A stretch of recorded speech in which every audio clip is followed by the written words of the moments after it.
Ngana mboka na kwa bisolo komoko ke biso IDPS tolita dans l'opposition ezali pona état de droit et puis la démocratie. Na ko répondre yo. Mais maintenant chose grave c'est qui m'étonne aujourd'hui. Je parle en tant que citoyen congolais à cette question dont je vous réponds.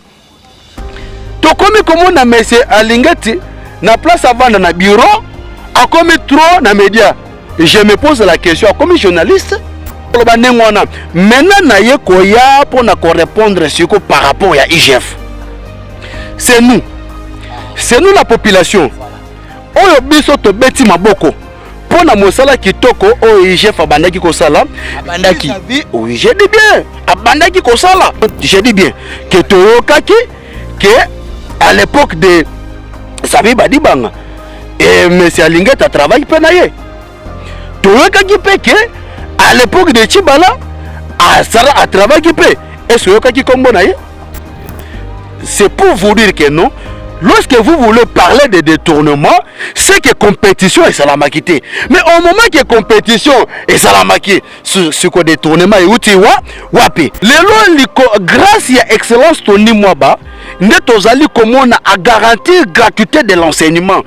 Ok les lots, toye ko parvenir koye ba nombre ba nouvelle unité.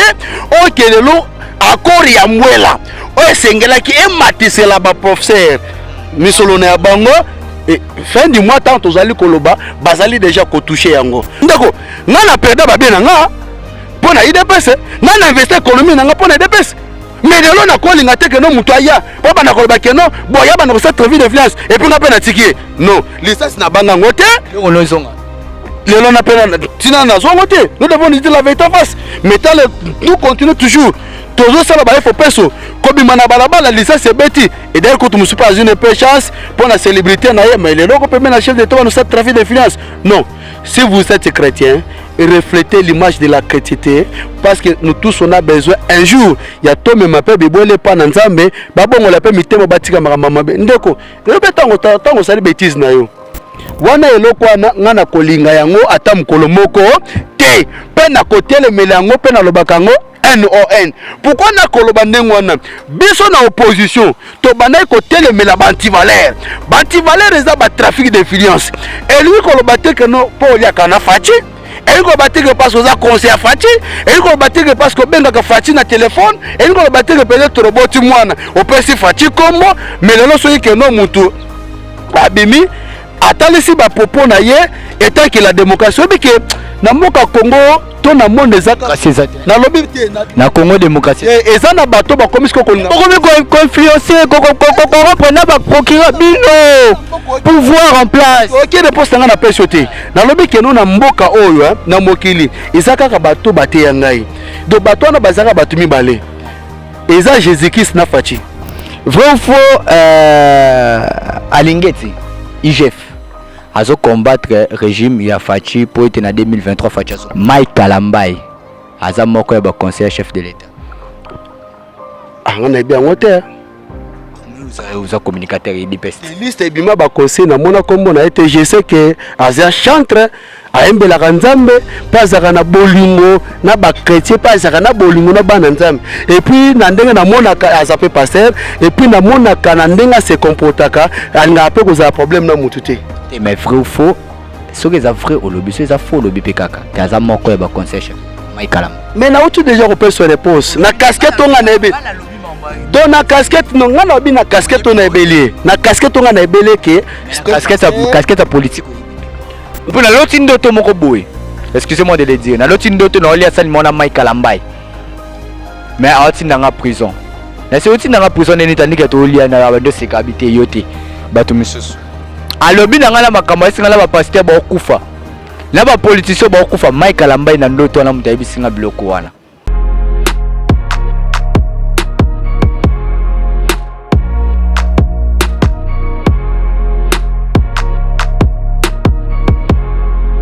Les âmes sont à Dieu et arrêtez-nous avec To be a survivor in this amazing race with a need for speed, you need God's grace, and if you're desperate like how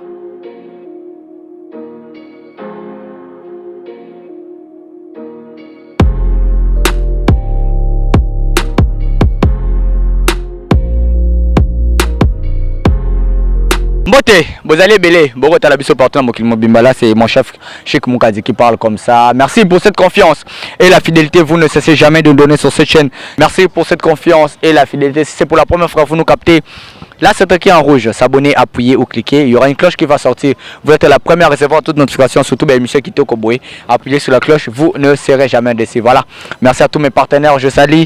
Madame Jessica Longonia et mes sincères condoléances à vous, ma maman chérie Aminata Nongala Bilé, ainsi que Nabatino Sobolinga Rabrad Bumba partout dans le monde. Merci à toute l'équipe. Merci comme ça. Michel Lelo. Vous allez me voir dans cette peau, la peau de la politique. On est journaliste, on essaie de bien faire ce boulot. En tout cas, inviter Langa Lelo à l'Obarafon là, si Lelo a Rata Likof. Parce que question à pouvoir, toi, Nango. On va où? Et puis, dans l'autre indoto moko boy. Excusez-moi de le dire. Dans l'autre indoto, on a sali mona Mike Kalambay. Mais à l'autre dans la prison. C'est aussi dans la prison, on est tanni que tu lis na la de sécurité yote. Batu misus.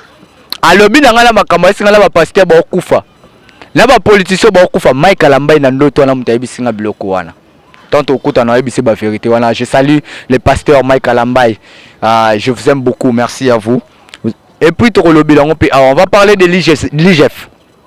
Alinguet, tu sais ce qu'il fait. Est-ce qu'il y a un bras de fer entre Tony Mwaba, les sages, le menteur, le meneur en touche, le vieux que je salue? Est-ce qu'il y a un bras de fer? Il y a des millions qui se perdent. On va parler de l'IGF. Papa Abisso Alinguet, Babi, Mikolo, yo, Chik Moukadia comme IGF. Alinguet, Taza IGF. Ces bras de fer, on va parler de ça. On va parler aussi de ce tribalisme. Mobutu Alba Abisso Tatabo. Mama bo, ekolo bo, Zaire Koufa Congo et Toromo Kenenabiso Nebo Kabola Rabiso. Ce qui se passe à Lubumbashi, on va essayer de parler de ça. On va aussi parler de ces trafics d'influence qui se passent. Parce que moi je suis conseiller des chefs de l'État, je dois faire arrêter qui je veux, quand je veux et où je veux. Parce que je suis le ministre de ce pays, alors on ne va pas toucher à ma personne. Vous oubliez que la presse, c'est le pouvoir. On est aussi une institution. On va essayer de parler de tout ça. Merci comme ça à ma petite soeur chérie, je salue Esther. So boudé na bengano na musala. On est là avec Chitou. Où est toi? Ouais, toi où? Oui, la biso barama tribalisme to baligala la wala tumbo. Mais koloba chiloba eza tribalisme te eza pe moko ya langue nationale. Te ezali moko ya langue nationale. D'ailleurs kutu différence eza makasi. À l'époque tant monaki bande kona biso ya Lubumbashi bakama mboka oyo. To banda komona par-ci par-là ezaka kamina unasema nini? Nduku yango. Mais depuis que Facho au pouvoir, makambu ya Tshilou ezate, ça dit que tout Congolais est capable de s'exprimer parmi les 4 langues nationales parce que nous tous on est des Congolais. Alors tant on peut s'y mbote na munoko yo pe ba Congolais na biso ba negoso ba kasa eza péché jambo. Jambo sana. Gali Karaboué. Congo central barani. Beto. Mbote na beno. Voilà. Lelo na suka langa na sisa na vrai ou faux. Mais naza mitune belé na tonto ana ngonde za mukie. Na omekaka ko réduire en mois demi. Qu'est-ce qui se passe? L'IGF, papa Nabiso, l'inspecteur Alinguet. Tony Mwaba s'est fait aussi le maître. C'est un maître avocat. Aza meneur en touche, c'est comme ça qu'on l'appelle. Je salue le vieux Quadra Koraman. Et comme deux poids, deux mesures. Lui s'est dit, lui, ce qu'il est. Alinguet dit aussi ce qu'il est. Le père, tout le monde en Alinguet dit qu'il y a des millions qui s'est perdu. Dans un tournoi interscolaire et tout. Est-ce vrai? Ou soit tes arabes que non? Alinguet, tu veux que tout le Ngolande n'a épesté Tony Mwaba.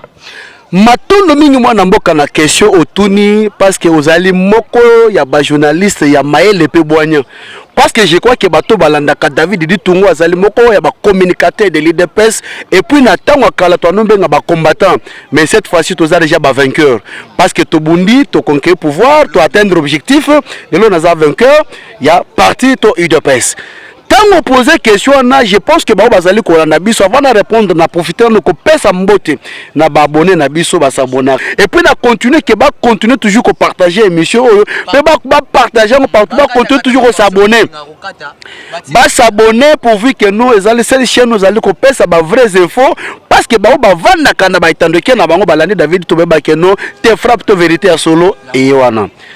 Maintenant je reviens à votre question on a sali ko lobela o lobby. Il y a le feu entre l'IGF na EPST. Mais nazo banana nous na EPST.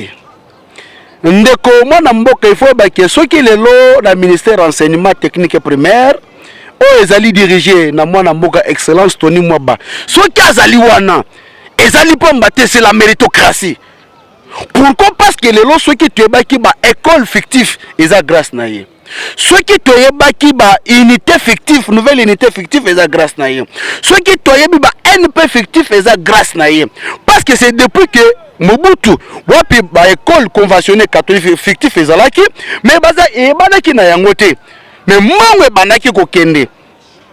Et puis na tango wana ezaki na bana classe bana ko futa to wapi école catholique banaki ko zwa misolo exclure Voltaire. Nazali koya ko répondre na lobi que je commence d'abord avec les pestes. Lelo liko grâce à excellence Tony Mwaba nde tozali komona a garantir gratuité de l'enseignement. OK lelo toye ko parvenir koye ba nombre ba nouvelle unité. OK lelo accord ya mwela.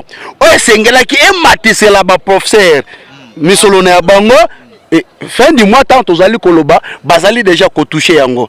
Or que à l'époque banaki ko zalate. Alors ce qui le lot qui me pesa mina gratuité de l'enseignement et que moye bezali sous-soutien et que détournement ezali sous-soutien na caisse à l'état pour na ba fictif ezali grâce et excellence Tony Mwaba. Donc et si kazali wana azali ko mérité parce que ezali méritocratie parce que bandaki déjà ko dénoncer et tant wili ba konga bandaki erazalaki nanu comme ministre ya enseignement mutobane ko dénoncer ezali ndeko na ngai tango soulever point ya makambo etali tournoi interscolaire na est-ce que ko expliquer ba yimboka po ete balanga biso tournoi, nous devons nous poser des questions. Tournoi interscolaire, et salamakité, to salamakité, et salamaki. Trophée bazagité bas. Trophée salamaki et salamaki. C'est pour vous dire que non. Lorsque vous voulez parler de détournement, c'est que compétition est salamakité. Mais au moment que compétition est salamaki, ce que détournement est outil wapi. D'autre part, na comment que ezali acharnement politique. Oyo Gilles Alingeti ou azali inspecteur ya finance azali nango vis-à-vis na ba ministre IDPS et surtout mingi Tony Mwaba. Pourquoi na koloba nengwana maintenant na ye koya pour na ko répondre sur par rapport à IGF. C'est nous la population. Oyo biso to beti maboko pour na mosala kitoko o IGF abandaki ko sala abandaki. Oui, je dis bien abandaki ko sala. Rasali ba mandataire, toi qui est mandataire à détourner, te beti maboko. Et ça qui contrairement à l'époque, on a même ministre en fonction, voleur, mais abandonné qui cause la arrêté. Mais bilo ko wana bisone to beta to na robeta maboko. Et puis quand il Moussala, ndeko journaliste, je dois révéler quelque chose peut-être batbaye bien ngote. Est-ce que savez-vous que to yokaki que non, je dis bien que to yokaki que à l'époque de Sabi Badibanga et M. Alinget a travaillé penaye. Tout le cas qui peut à l'époque de Chibala a travaillé qui peut. Est-ce que le cas qui comme bonaye? Oyeba qui nani inspecteur finance Alinget. C'est Fachi Beton Tabimi. Mais yango na réseau koloba ke non, c'est grâce la raison ya koloba ba makambo na ça comprendre na zoloba.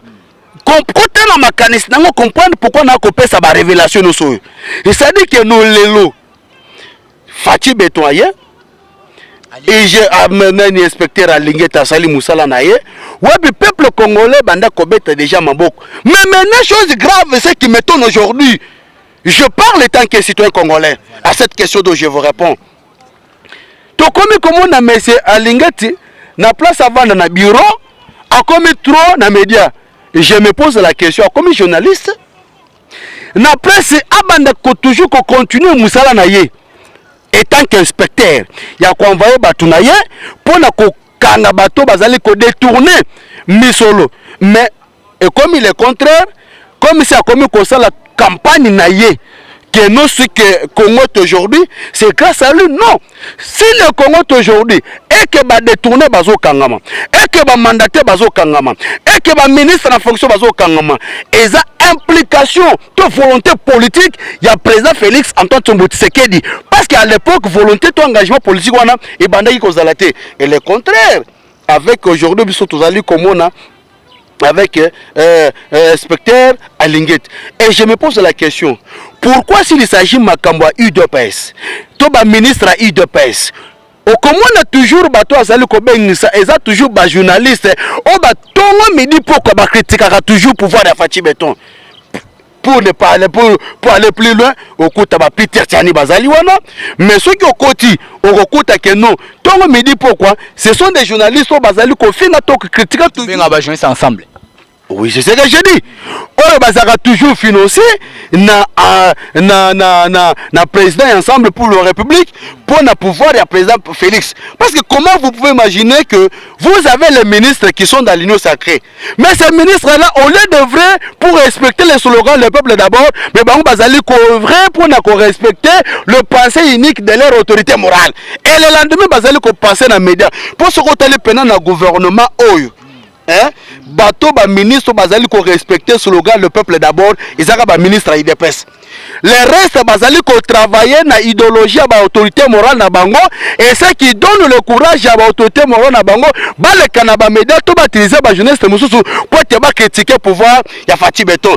Moi je ne veux pas et je ne refuse pas que est critique mais il ne faut pas utiliser des gens qui sont contre le pouvoir. Il y a président Félix pour te base là toujours wana et ce sont ces gens-là na ndenge to ko ka rumeur que nous sont toujours monnayés pourvu que base wakata na bango pour na ko critiquer ba ministre IDPS. Donc Tony Mwaba atikali ko liambongo ti nazo yebisa boye IDPS biso Tony Mwaba IDPS. Je vous réponds mon mboka na lobby boye. Non, Tony Mwaba. L'image de l'UDPS. Oui. To bunda pa mbate pour na ko faire respecter slogan le Jean-Marc Kaboun Pazala Kikabou. On a déjà dossier mususu comme deuxième sujet. Mais ce qu'on a ngana répondre à la question autour loba ah. Tony Mwaba azali ko travailler pour na ko accompagner chef de l'état na vision na ye ya ko faire respecter slogan le peuple d'abord et puis que population et garantir électorat ya Fati Béton pour na deuxième mandat na 2023. Contrairement au l'autre comme un acharnement politique, il y a IGF contre le ministre IDPS. Cet acharnement politique-là, nous disons non, N-O-N, inspecteur Alingeti et Sengela Zonga na bureau na ye, à s'occuper na ba mandataire, à s'occuper na bateau yo bazali ko piétiner vis-à-vis chef de l'État, to kaka likambo ya onatrawa. Ba vandelango, to ka iya ba vandelango. Makambo ya seli sesa wa Nesi Mwadi ba makambo 5 millions kakaboye même j'ai fait le rapport mais pourquoi le quoi n'est tardaka pourvu que non solution pesama alors c'est pourquoi étant question congolais étant que moko ba communicateur de l'IDPS to koloba que non acharnement politique contre ba ministre à IDPS tozali ko rejeter en bloc et li koloba te que non biso tozali wana to soutenir muto ko détourner mwana mboka yo yebi IDPS très bien biso to soutenira jamais bantivaleur donc ceux qui to yi que non moko na biso a moyibi biso bato ali boso to kolega na média to koloba que non yo teloza moyibi biso to avant ko tuije basani na bombeli o question moko et biso kutunde to be misaka ba information pour na kota que non wana za moyibi wana de a détourner alors autre komi ko kende pour na kosala kolakisa que non moi pour clore na sujet wana ngana komi komona ke message Gilles Alingeta omosa la propagande na ye na ozonga question na bomba ki yangwana na kozona question na vrai ou faux pema na yo tozongi awa wasiko tolobela deuxième sujet na biso tolobela sur le tribalisme tala makambo ko moleka na Lubumbashi histoire ba Lubakati OK baza bana ya papa moko noko Ah, comment nous connaissons biso kimi ngai nous connaissons biso mutabota mwana aboti na mama oyo aboti na mama oyo basaka makila moko nini ezongisi tribalisme oyo nini ezokotisa tribalisme oyo na kati Mobutu alobaka non toboyi tribalisme lelo tala makambo nini komokende mwana mboka question tunyo eza question moko kitoko makasi ngana sepelaka na yo makasi pourquoi parce que oza journaliste moko posaka ba question à maele pe boanya OK bato pe ba ko comprendre biso temps ba ko landa ba comprendre que bato pe ba pesa ba réponse baza pe ba congolais toi na souci que mboka na biso ekende liboso et je crois que la première des choses avant de répondre à la question no sengeli ba enlever immunité il y a député national Dominique Munongo o atenaki ba propos tribal depuis xénophobe na lo ba kelo ko na pamba te parce que yonanga ezana mutu moko ta sambela nzambe ayebisa nzambe ke ko kelanga na RDC to kelanga na nani na école songolo pakala ezana kola le soko ke tuna mwana école maternelle que toi tu es de quelle tribu je crois que moi non a posé question hein? Tribu c'est quoi ayebi ngote pourquoi moi on a posé question que tribu c'est quoi mais yo poser question na place à répondre yo ya toutes nos questions ça dit que pas na ye ayebi lo kwa na te maintenant pour za congolais ebika sa congolais et puis abiki bato baninga nazotanga na bango baza bandeko na ye ayebi makambo ya mokongo muso ayebi ni makambo wana te mais soki ke culture wana ezobota mandengo wana mais lelo message wana azolinga na pesa réponse mingi na bagien lokola biso parce que biso ne toza avenir ya mboka oyo biso ne toza moboko biso ne toza fondement biso ne toza développement ya mboka oyo. Et nous, na bato ba âge déjà périmé, on va quoi la biso logo la monique est déjà échec. Na ba engagement au moko ba PC, songolo pakala. Soit na ministère, soit mandataire, soit na entreprise publique, a monique a kokina yete, soit qui ba longolien au commun na lekina média, abandi ko tenir ba propos au moko za tribal. Or que za incompétence na ye. Azali ko couvrir et compétence na ye na ba propos tribal. Maintenant je vous réponds à aspect mibale. Makambo tel tribalisme. Je vous réponds à aspect négatif et puis un aspect positif. Maintenant, aspect négatif, ceux qui ont appliqué le tribalisme dans le cannabis, mais la première des choses, ils allaient diminuer l'unité communautaire. Tu as bon côté? Tu as tendance, tu as une tendance, tu as une tendance, il faut que tu aies une tendance. Il y a un écofréné développement. Lelo tozo lelati ke no mboka songolo pakala mona mboka eza na nation moko te et se développer yango moko lelo yokozala na province je peux dire na Kasai oriental il y a des diamants mais ça ne peut pas tout mususu ba uta na ba province mususu ba kita bazo pe ya diamant na ba mema yango et puis ba transformer on peut bota pe richesse mususu au Kepen Équateur au kuta pe richesse mususu zali kuna ba mbisi tout ça et ça ne peut pas tout mususu ba se déplacer ba kende poete ba mbisi ba masangu et ba bafufu okomona keno travail wana eza na province moko te le loko tout atolo koloba keno ebima yango moko et se développer yango moko na pese exemple Ukraine yango wana guerre entre Ukraine et la Russie mais là nous voyons les conséquences il y a bato bana peut ko dépendre et OK richesse pa Ukraine bana ko dépendre pe na ba pe mususu mais vis-à-vis à embargo au Union européenne pesi na États-Unis pesi nous voyons maintenant ce qui se passe alors biso ba jeune tokoki ko se donner na ba pratique wana te parce qu'ils allaient ko faire reculer développement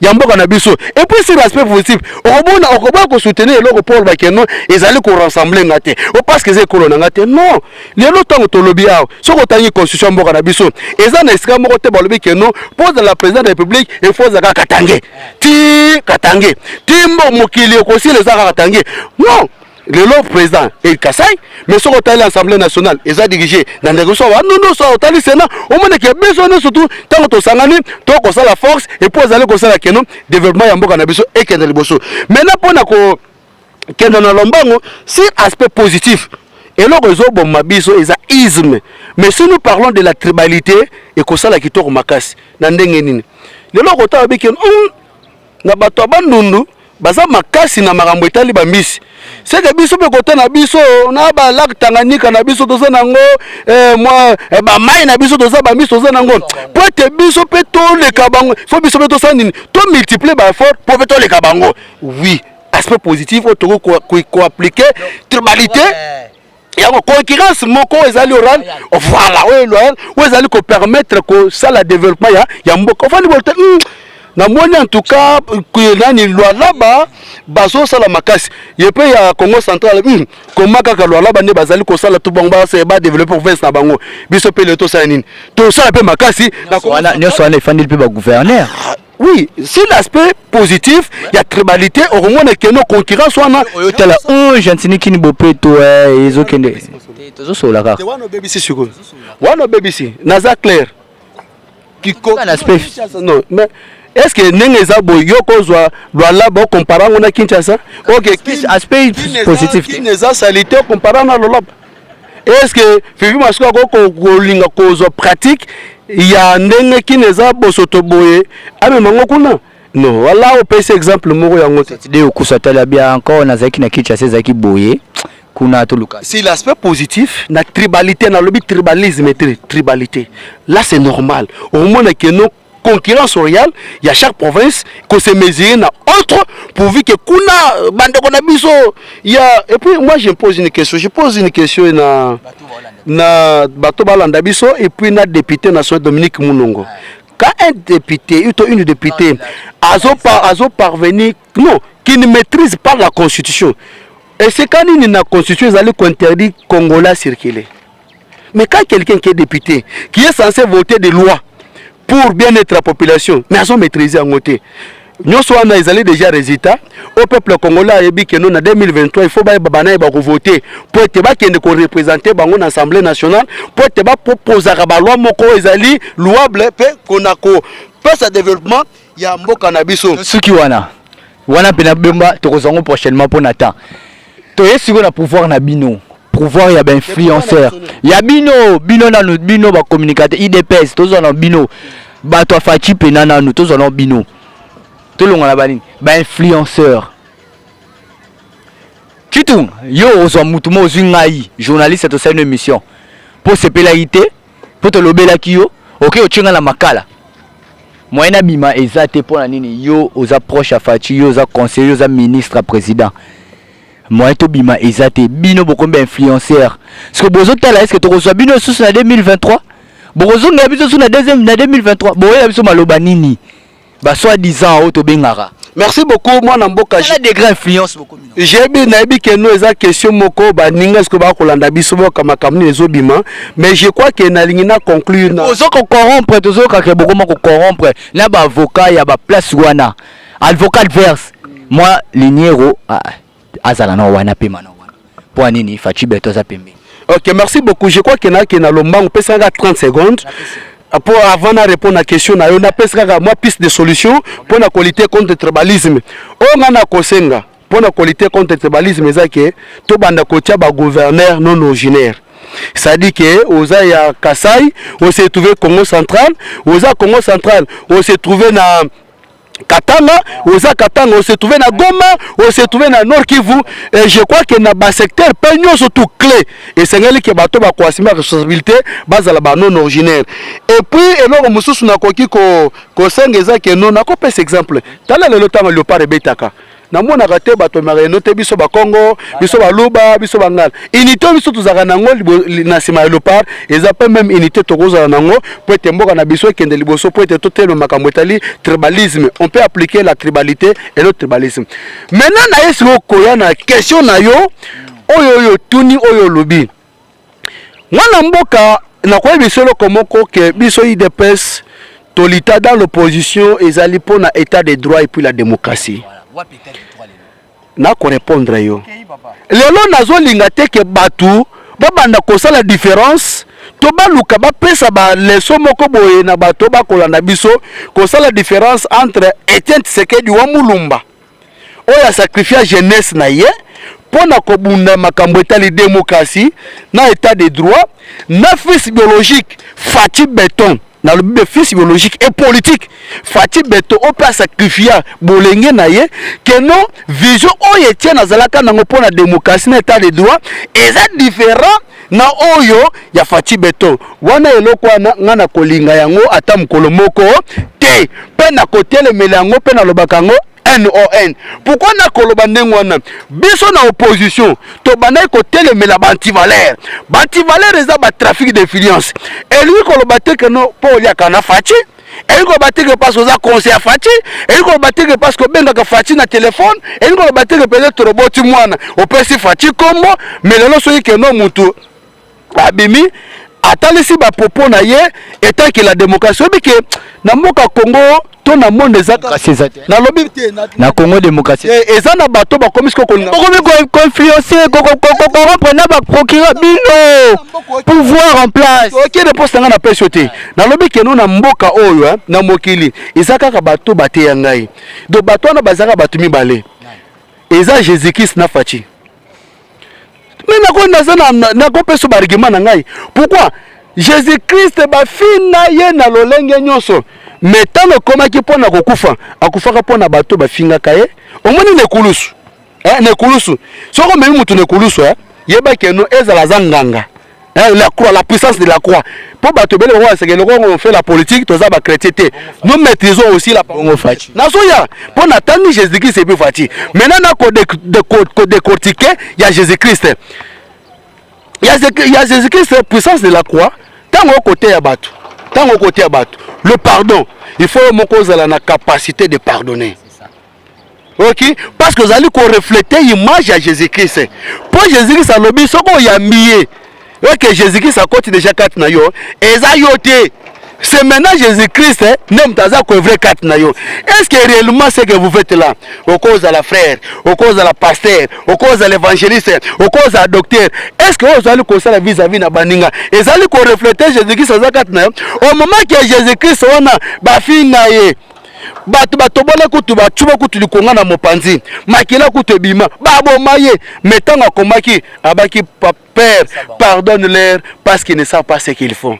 C'est-à-dire qu'azo ki masuma bato no sona alimisi mais ce qui est lo toko aussi poto Jésus qui s'agit poto kité à quoi servent d'être appelés serviteurs de Dieu parce que tous ça na posa bato bakota lola mais on biso to comment saler la pratique parce que nous avons l'influence et le pouvoir terrestre. Est-ce que na lola peut to na part c'est-à-dire que to meka constat de sa part il y a obiso to zali constat de ce que nous sommes si on est des chrétiens tous ça peut na posa que ba âme bato muso baza perdu ba bongo la mité ma peut ba nimela nzambe mais ce que tous zali ko mettre ba pratique il y a bato et bazali ko maîtriser parole de Dieu. Est-ce que bato peut ba bongo la motema au moment que biso basali na nzambe ceux qui se disent les serviteurs de Dieu et que bazali ko mettre ba pratique aux ali différentes na ba païen. Alors maintenant pour na Fati Béton Tomonia watan Fati Béton accéder na magistrature suprême ba fingi ba traiter placebo patin marionnette ba fingi mukala na façon na eti ba humiliation ya ndenge na ndenge mais totikala jamais comment na Fati Béton ko kangisa mutu wana parce que afingaki Jacques Ndala non ce que Olandi makambo na ka question Jacques Ndala aza wapi Olandi makambo Jacques Ndala ezate parce que afinga ki chef de l'état il faut nous devons quand même faire de part des choses na ka place Jacques Ndala parce que il fallait azala parmi bato yo bazo ba na mamba grâce présidentielle ndeko Jacques Ndala batikala jamais ko kangaye pour na afinga ki chef de l'état parce que les lots tozali komona ba journaliste belé tozali komona ba politicien belé ko finga chef de l'état combien de fois Martin Fayulu a finga président Félix ko traité ko qualifié passer beau tout ça atkala jamais kozala inké nous tozali komona peu presse penge ndenga lobaka toutefois vis-à-vis du président Félix n'a jamais été inquiet tozali komona ba mo Claude Molicho combien de fois lobaka mais batkala jamais kozala inquiet contrairement à l'époque ils ont que ce qu'on les critiquer pouvoir aux acquis en place mais au comme nanda goûté une fois que l'on a plateau moi na mboko yebi ce qui s'est passé à l'époque car on quitte pas des stations connues na ba téléphone PKI ils appellent ba mususu ba kenda betile ba mon nakaté alors c'est pour vous dire que non batumi balé wana il faut ça bongoté pourquoi on en tourne et bazabon oui omoni batuana Jésus pe azana ba potre na ba tambola pe le roi yi ba potre ya Fati ba tambola bongoté point. Oui, je crois que étant que communicateur de l'investigation na kokota na mozino pona ko banda koluka koyeba bato bazolinga basali image ya chef de l'état parce que solo la kanaye parce que alia kanaye parce que benga kanaye parce que za conseiller parce que za moninga oh tant Fati comme chef de l'état alobini naza serviteur ya peuple ozala moninga na ngai makamba trafic d'influence abu pia mwana mboka nga na kenanga midi 14 ete na koya awa na kotanga kombo na ye soka za conseil chef de l'état o X kaka X na kotanga soka za moninga chef de l'état kaka moninga na kotanga soki azali keno akolobora très bien na chef de l'état tout ça tapesa chef de l'état kombo makomi ko salela usurpation pouvoir wana na koya wana osani na kotanga. Mais je profite de cette occasion ceux qui sont dans la pratique en ndengwana par rapport à la question parce que ça journaliste d'investigation ceux dans la biloko en ndengwana toko yebisa bato wana ke batika yango parce que ekolinga ko salir image ya pouvoir to ya chef de l'état biso pe to ko baisser bras te ceux qui mutasali trafic d'influence tout ça na kombo ya président de la république tout ça ta maman Denise ayeba ke biso to ko ya pe to ko dénoncer parce que biso ndeko nga na perda ba bien nga pona IDPS nga na investir économie nga pona IDPS. Mais de l'on a collé na teke no mutoya papa na kolba keno boya ba na cette vie d'influence et puis na pe na tiki non licence na banga ngote le l'on a peine tina na zongote nous devons dire la vérité en face mais nous continuons toujours toujours ça ba faut peso comme mana balaba la licence c'est beti et d'ailleurs quand tu me suis pas une chance pour la célébrité na mais le logo peut mettre chef de toi dans cette trafic d'influence non si vous êtes chrétien reflétez l'image de la chrétienté parce que nous tous on a besoin un jour il y a toi même appel bibole pa na nzambe ba bongo la pe mitemo batika mama ndeko le betango sali bêtise na yo ngande pe mutu na sala ngote et pour le baki na ngapeli comme très important au lobby que au bengi na émission toi tu me poses des questions tant que journaliste et moi je te réponds mais propos m'engage que moi c'est ça et nous le battre yo journaliste sont tombés victimes pour ngai moi je m'appelle David Tunga yo za na komona benga kayo jamais que baki na ba interpeller na komba David Tunga c'est individuel les fractures individuelles c'est qui est reconnu par la constitution de notre pays alors ba pratique ya ndengwana et pas na David Tunga et kotika la kata mukolo moko kolekate passe na ba kefachi parce que l'influence mutozo exiger ba yoka bazio mamu ba memio kije ba memio boy maman prison ndeko na ngai soki nga na yebi komba muto wana na kotanga kombo na ye mais lokola tolobi lisolo eza question posée et que po tangi pe kombo te moi pe na loba ezate ce n'est que question posée nga pe na sanine na répondre mais so yo découvrir kombo ya mutu nous tous on est des Congolais mutu ko intimider muninga na Congo azate nga na za Congolais po za Congolais président de la République aza président ya Bangala ya Bakongo ya Baswahili ya Baluba donc aza président ya bisonyo nyoso y compris ba Congo baza libanda yo soko liaka na président Félix yo ko fiancé nga ne loko moko te parce que nga pe na vota faci très bien te comme la suka David Tunga la linga n'est-ce que la zara na ozala ozo deuxième fois la zolo ba clenio se batwana nyoso na bango na ba kombo ya kana bango Fachi Béton, babengake Fachi Béton, nga babengaka nga Junior Béton. Grand pays et moins invariable. Na lobaka yango mettre fois, chaque jour, chaque heure, chaque mois, chaque année, chaque semaine, chaque seconde. Que non, soit qui dit tout nezate, jamais Tim Jésus Sakoya, jamais Fachi abenga ma chef de l'État. Soit qui Fachi a chef de l'État parce qu'il dit tout nezali. Voilà, tu comme la mission la souka, tu auras ma question la souka pour te ça na biso. Il y a vrai ou faux? On le baka vrai ou faux? Hein, ce qui est vrai, tu es faux. Vrai ou faux Alingeti, IGF. Azo combattre régime il a Fachi pour être en 2023 Fachi Songat. Vrai. Ah ça pour pas gagner. Voilà. Vrai ou faux? Ozo penser que Fachi n'enga zawana. Dira 5 ans au Yemora Loba na top Congo que so botambo liberté que mutambo ozong c'est sous na mandé zoya faut Facha ça demande vrai Facha robeta kutu demande parce que population baxes na bonus ils a reconnu na constitution pour na demande mais population et baxes ko bonus ya mibale vrai ou faux na 2023 élection na 2023 élection ezali élection ezali moto na lobi boye na 2023 élection ezali bandila la 2023 na 2023 élection ezali yesu wasia vrai ou faux Mike Kalambai aza moko ya ba conseiller chef de l'état on a bien ngote Vous êtes communicateur et l'IPES. Liste ebima ba conseil na mona kombo na été je sais que azia chantre aembela kanzambe pas na bolingo na ba chrétien pas na bolingo na bana nzambe et puis na ndenge na mona ka azape pasteur et puis na mona ka na ndenge se comportaka alinga pe ko za problème na mututé. Mais vrai ou faux? Ce que c'est vrai au lobby, c'est faux au lobby PKK. Kaza moko ya ba conseil chef.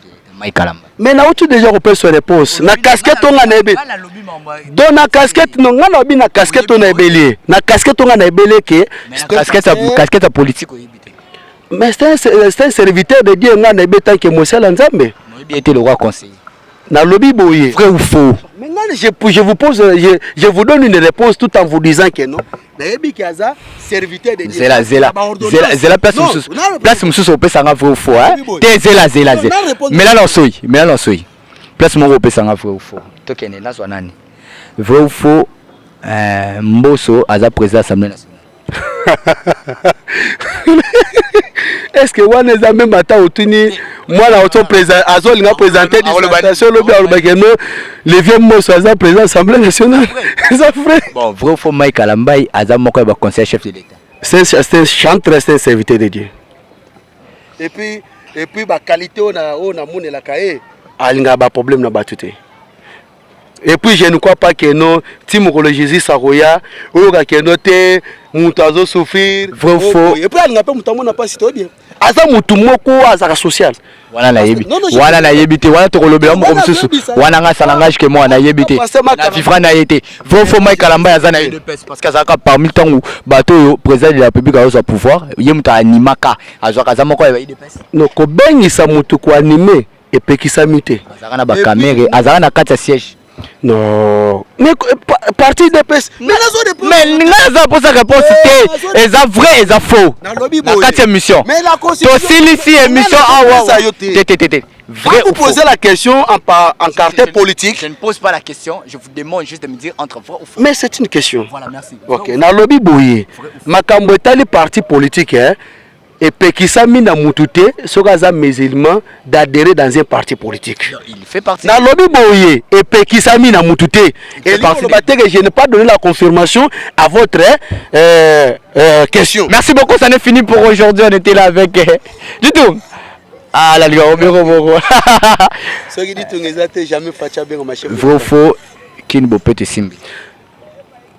Kin Bopeto bande na ogia mbetete vrai ou faux Kin Bopeto ya poser na question ngungia swingai message à suka to sisi c'est pas na relaxa que non eza pas na relaxa que non Kin Bopeto réussir ta message eza que biso bilenge à venir à mboka oyo tozala bomoko tozala bomoko tozala sima mokonzi ya mboka mutu akokala aya kokabola biso te parce que tozaka mboka moko de l'osso inda ok wapi jamais libanda ezala fale akebeta ezala wera akebeta ezala jibempe na akebeta batuna gete so oza tribune balbaka azako congolais de l'autant bakambo yaka batuna ke jamais kuna ke oza tribune batuna nationalité ezaka moko nationalité zami balete tala lelo pona bomoko France wana zo coupe du monde mais soko tali majorité eza bato ba uti nini South Afrique wana mta contredire ngazate Mbappé Azabiso, c'est mon frère africain. Soko Otali Benzema, Otali Zinedine Zidane. Ça dit que biso africain nous avons une puissance on a moko acha 4 na biso. Soki lelo to tchanga en place, to za kutu na posa ba aide extérieur te. Yango moni place a minere ba linga tende yango. Numéro de téléphone est à plus de 143 82 283 22 25 na bandeli, plus de 143 82 283 22 25 et appelle mo WhatsApp na ngai. Ndeko na nga na yebisio. Ce qui dit tu n'es jamais fatigué, beto avec ma chef de l'État. Lui qui est là, bateau, ça trafic à chef de l'État, donc pas de kawa. Élection en 2023 et Kozala. Ça l'est fini pour aujourd'hui, merci. On se retrouve prochainement pour un nouveau numéro. Restez toujours connectés sur cette chaîne. Si Dieu ne revient pas, au revoir.